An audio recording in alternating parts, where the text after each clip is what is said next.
First Sunday after Christmas, and today the second Sunday after Christmas, we hear the beginning of the gospel in various places. So that on Christmas Day, it's all about Luke and about Mary, the journey to Bethlehem, the birth in the manger. The first Sunday after Christmas is always about John's gospel. John begins with a proclamation, with a vision. In the beginning was the Word was with God, and the Word was God, and the rest of the gospel brings us back to the beginning. So we see that what John is talking about there is really this guy, Jesus of Nazareth. And then this morning, we have the beginning of Matthew's gospel. Almost. In fact, the story of the wise men is just before this morning's gospel. And we'll hear that story on the Feast of the Epiphany on Wednesday.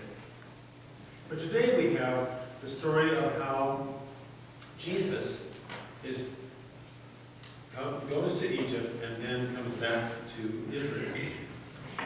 If you look at Matthew's gospel, the whole first part is really more about Joseph than it is about Mary. It says that Mary was found to be the child, and then Joseph has a problem. He's engaged to her. They are formally betrothed. And Joseph has to make some choices. He hears in a vision the words of an angel, and he realizes that this is somehow the work of God. He doesn't understand all that means, but enough to know that instead of repudiating her, setting her aside, which he was entitled to do, he goes ahead with the relationship.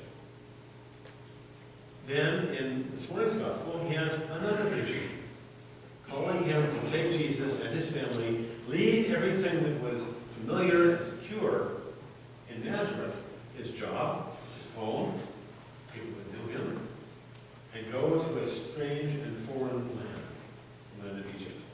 And then, when he's in Egypt, there's another vision, and Joseph is called to return to Israel, because Herod, the king, is dead. And there's that aspect of the story as well, probably one of the most disturbing parts of the entire Bible.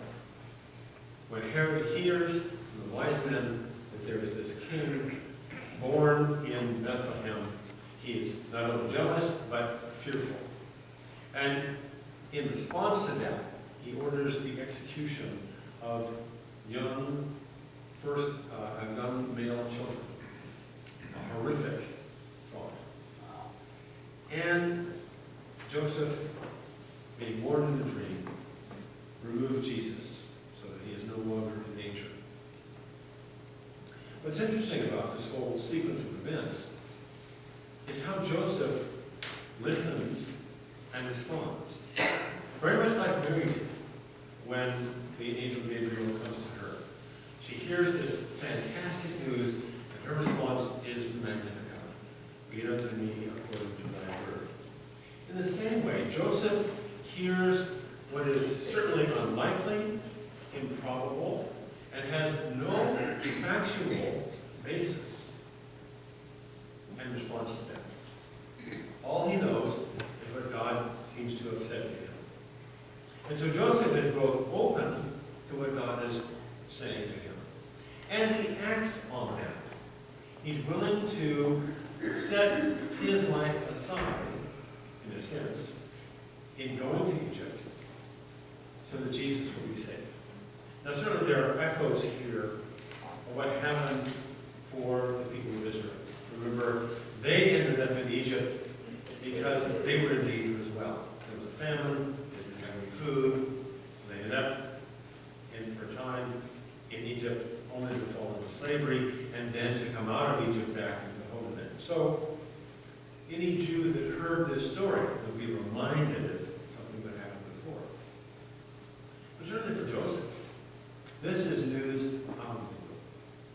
And he has the courage to act on this, the faith, and he follows through on what God has asked him to do. Not only this time, but also before. Anybody that's ever been a parent knows that within a couple of days, you learn something very important.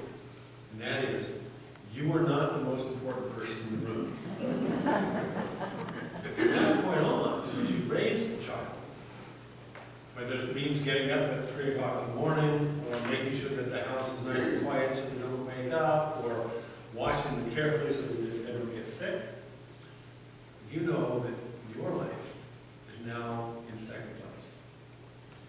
Most of you probably have had the experience that I did when my children were very young. Every once in a while, I would go in, check on them if they're sleeping, just to make sure that they're still breathing. Your life is on hold for someone else. And that's exactly what happens with Joseph. He goes into this foreign land with no promise of any gainful employment, a totally different culture, different language, in order to make sure that Jesus is safe. All throughout these stories, there is a pattern, whether it's from Mary or Joseph, or later from Simeon in the temple, or from Anna. The pattern is we have people that are listening for God. And then they are acting on what God is telling them. That's a challenge for all of us. It would be really easy to look at this morning's gospel and see good and evil, and simply dismiss it as that. You have Herod acting in the most despicable way possible. And you have Joseph responding with courage and faith. But if truth be told, there's a little bit of both in us. Because Herod's issue was one of power and authority. Who was going to make the decisions? Well, certainly the king would. And he was accustomed to that. The deference of the king, the power of the king, the status of the king, makes his own choices. But then you have Joseph, who instead of doing what he wants to do, listens to what God is directing him to do. And that's a challenge for all of us. It's a challenge to listen for God, and it's a challenge to be obedient to God, which is not a very popular concept today. When you talk about obedience, people begin to get kind of nervous. Because we live in a culture that reinforces the concept that I make the decisions, and I'm in charge. Every time we have an election, we are courted by candidates so that we'll vote for them. It's a society that is based upon all kinds of individual choices that we make. From the minute you get up, get on your computer, turn on the television, listen to the radio, open a magazine or a newspaper, you are bombarded by advertisements that reinforce the concept you make the decision. Now, they want you to make a certain kind of decision, but that understanding, I'm in charge, I do what I want, I make my own decisions. It's very much part of our culture. So when we look at this kind of obedience, Joseph doing something that God is telling him to do, it seems unfamiliar to us at best. And yet it's a critical part of following Christ. Listening and obeying. And it's not easy. Sometimes, perhaps, it happens as it did for Joseph in a dream. Sometimes it happens in conversation with someone else. Sometimes it's not in a dream, but it's when you're awake at 3 o'clock in the morning. And then there are times when we're quiet enough that God speaks to us. Maybe not in words that you hear, but in your heart. And some of the best decisions I've ever made have been decisions that came to me almost out of the blue. I wasn't thinking about a particular kind of ministry or doing something, and yet someone mentioned something or something happened. It may be a coincidence or it may be a God incidence. But those are ways in which God has spoken to me through my life. And when I have the courage to follow through on those, and that's often what it takes, it's remarkable what happens. Things that I could not have imagined in the beginning begin to unfold. So So the challenge for us this morning is not just to see this as another biblical story that we read at Christmas, another story about folks that lived a long time ago and in a different place, but to look at our own lives. Am I being obedient to what God is calling me to do? Am I even listening to what God is calling me to do? And then, do I have the courage to follow through with it? To be obedient to God? All throughout history, there are wonderful examples of people who have done just that.